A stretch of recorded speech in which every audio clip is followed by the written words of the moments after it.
Hey everyone, how's it going?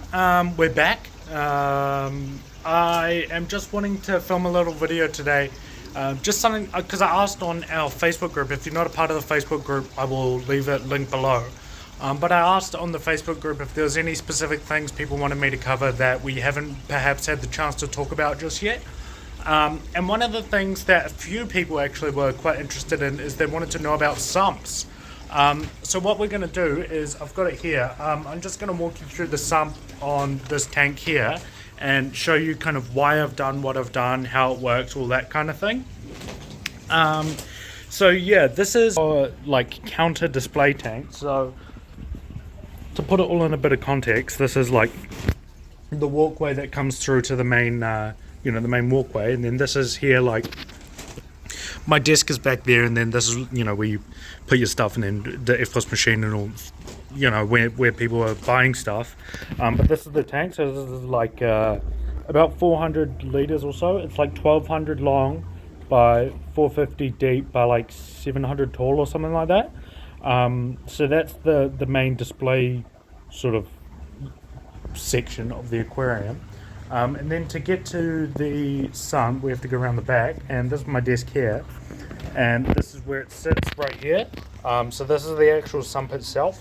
So what we've got is, I'll show you on the other side, but here is the overflow there, and I've just got this little thing of mesh on the top. That just is mesh actually from, I think it was a bag of kiwi fruits or something like that, and I just cut it off and then hooked it to this U with rubber band basically. You'll notice my sump is very, I don't know what you'd call it, but I did it all myself and didn't put a lot of effort into it. But it's functional, it doesn't look nice, but it does the job. And then so that's it here, and it drops down to there. And I've got there's two of these, just like socks basically for, sorry, we just had a customer. So these are the socks for like the main mechanical filtration. And actually tucked in the bottom, I have one of the API Biochem Zorbs, which is like chemical filtration, which I use. I honestly, it makes such a big difference. Like, I know this is going to sound like a sales pitch, but it really, like, I really love them. So that's in the bottom of that. And then what we got here is a little breeder box floating my pothos cuttings growing. And there is one Eucetia in here somewhere that is growing out to go in the main display, but he's obviously hiding somewhere. And then I've got the filter wool and a few layers of sponges down there. That's going to be hard to see. And then in between the baffles, there's a few bits of sponges that fell down, but I haven't been bothered to get out. But they just help a little bit. Like, I mean, to be honest, they probably don't do much, but they do a little bit. And then what I've got up here is all my plants. So there's peace lilies, golden pothos, monstera adansonii. Actually, that's probably about it. And then we just got the big mountain of biological filtration. There's like all sorts. There's the Cerosoporax, the API bionudes, the Aqu 1 bionudes, the eHome one that no one can pronounce, bioballs, like all sorts, random off-brand stuff. Like, this is obviously the powerhouse. So that is the main thing that does the grunt of the work. And then we've got the heaters. I just slip them in this baffle here and they do the job. And we've obviously got the return pump with my Neolampologus leilupi that just hangs out in here. He is going to move eventually, but he's just in here for now. And I got a wood with some Java fern on it and a lucky bamboo. And then I've got my little rack here that holds the Cebu blue pothos. This area has a light because there's like my little bud that hangs out with me while I'm doing my work. And yeah, there's my bamboo. And then there's the out on that side. So things that are important that I would recommend to, if you're looking to do a sump, to do. So the first, this is here is the, what do they call it? The overflow. So what that does is that kind of siphons the water out. Not siphons, but like drains the water out. But what you want to do is like, you want to make sure that when the pump goes off, it is like, I don't know how to explain, but like when the pump goes off, so it's at the top. So what I can do here is I'll unplug the pump. 1 second. Oh, I've unplugged the wrong one.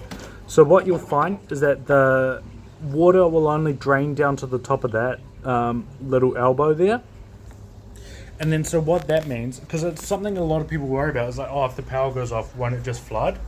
But basically it's high, there's enough space here where it can deal with that little bit of water, and that's going to stop it from overflowing. So that's the most important part, is you want to make sure that the sump can deal with up to where the water goes to when there's no power, like where the top of the drain is. The other thing you need to check and make sure is you need to make sure that there's no way, so like here the return is at the back there. Focus. I don't know, you can kind of see it there, it's a little bit hard to see. But you make sure that this is out the water so that it breaks the siphon if the when the power goes off. Otherwise what will happen is, like, if you had it down, say it was like at the bottom and just shooting out, what's going to happen then is the water's going to siphon down it when the power goes off, and it's going to basically just keep going and overflow and flood everything. I would, if I was you, I would recommend an emergency drain in case this one gets blocked, but I don't have one, it's fine. But do as I say, not as I do.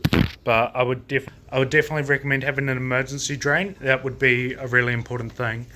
But yeah, that's kind of, I guess, the basics of a sump setup. I'm not 100% sure what else you guys might want to know. So like, maybe it's one where, like, if you guys have any questions, you can drop them down below and let me know, and I can kind of go through them. But that's all the basics of a sump. My one's obviously a little bit DIY, but it does the job. I probably would put a bit more effort into it if it was something, you know, a bit more important, I guess. But yeah, that's kind of the basics of it. So yeah, that's the other thing, is about how to make sure that the drain can handle that much water.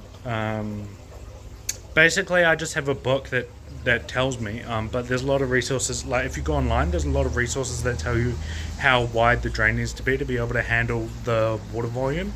But there's a lot of variables, like the gravity and everything, and like how you exactly do your drain and everything. But like, always obviously add a little bit of extra. But yeah, if you go online, you'll be able to find some resources to explain it to you quite easily, I guess. So yeah, I mean, that's kind of it. I didn't probably have too much I wanted to talk to you about. I'll kind of just give you a little bit of a tour of our sump here.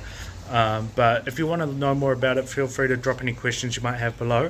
And yeah, thank you very much for watching. I appreciate it, and make sure to like and subscribe, and I'll catch you in the next one. See ya.